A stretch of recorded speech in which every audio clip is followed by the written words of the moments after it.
சென்னை திருவல்லிக்கேணியில் 11 லட்சம் ரூபாய் மதிப்பிலான கள்ள நோட்டுகள் பறிமுதல் செய்யப்பட்ட வழக்கில் கைதான இருவருக்கு சர்வதேச கும்பலுடன் தொடர்பு இருப்பது கண்டுபிடிக்கப்பட்ட நிலையில் அவர்களுக்கு கள்ள நோட்டுகளை சப்ளை செய்ததாக கூறப்படும் பெண்ணை பிடித்து போலீசார் விசாரணை செய்து வருகின்றனர். விவரங்களோடு இணைப்பில் இருக்கிறார் செய்தியாளர் கதிரவன். கதிரவன், வணக்கம். தற்போது போலீசார் விசாரணை செய்து வருகின்ற பெண்ணின் குற்றப்பின்னணி என்ன? தற்போது கிடைத்திருக்கக்கூடிய தகவல்கள் என்னென்ன?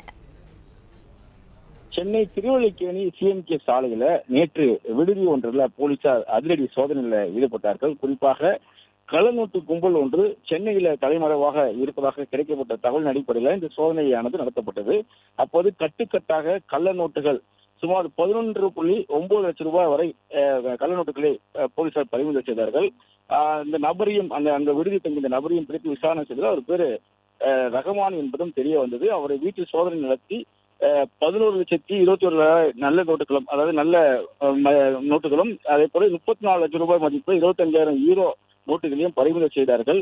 பதுக்கி வைத்திருந்த டிராவல்ஸ் உரிமையாளர் சஃபீக் ரஹ்மான் என்பதை கைது செய்து திருவல்லிக்கேணி போலீசார் ஒப்படைத்த நிலையில அவரிடம் விசாரணை நடத்தியதால் தஞ்சாவூர் சேர்ந்த ரவிச்சந்திரன் என்பவர் மூலமாக இந்த கள்ள நோட்டுகள் வந்தது தெரிய வந்தது. அதை அடுத்து தனிப்படை போலீசார் தஞ்சாவூர் விரைந்து வெட்டிக்காடு பகுதியை சேர்ந்த ரவிச்சந்திரனும் கைது செய்தார்கள். அவர் வீட்டில் சோதனை செய்த போது 22,80,000 ரூபாய் பணமும் பறிமுதல் செய்யப்பட்டது. அதே போல 4 பாஸ்போர்ட்டுகளும் 9,000 ரூபாய் கள்ள நோட்டுகளும் கைப்பற்றப்பட்டன. அதை அழைத்து வந்து விசாரணை நடத்தியதால் மலேசியா வேலை பார்த்த போது அங்கு காட்டாட்சி ஓட்டும் கும்பலுடன் பழக்கம் ஏற்பட்டு பின்னர் அந்த மலேசியா கும்பலும் சேர்ந்து கமிஷன் அடிப்படையில் இந்த கள்ள நோட்டுகளை இந்தியா கொண்டு வந்து விநியோகம் செய்ததும் தெரிய வந்தது. தற்போது சபீக் ரஹ்மான் மற்றும் ரவிச்சந்திரனுடன் பெண் ஒருவர் புவனேஸ்வரி என்ற ஒரு பெண்ணை பிடித்து இப்போ போலீசார் விசாரணை மேற்கொண்டு வருகிறார்கள்.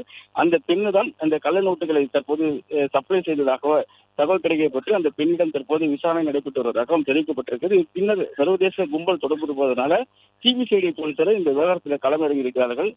தொடர்ச்சியாக இதுக்கு மூலையாக செயல்பட்டவர்கள் யார், கள்ள நோட்டுகள் எங்கேருந்து வருகிறது என்பது குறித்த விவரங்களை வந்துட்டு சேகரிக்கும் பணியில சிபிசிஐடி போலீசாரும் திருவல்லிக்கேணி போலீசாரும் ஈடுபட்டிருக்கிறார்கள். பிளே ஸ்டோர் மற்றும் ஆப் ஸ்டோரில் இருந்து பாலிமர் செயலியை QR கோடு மூலம் பதிவிறக்கம் செய்யுங்கள். செய்திகளை உடனுக்குடன் பெறுங்கள்.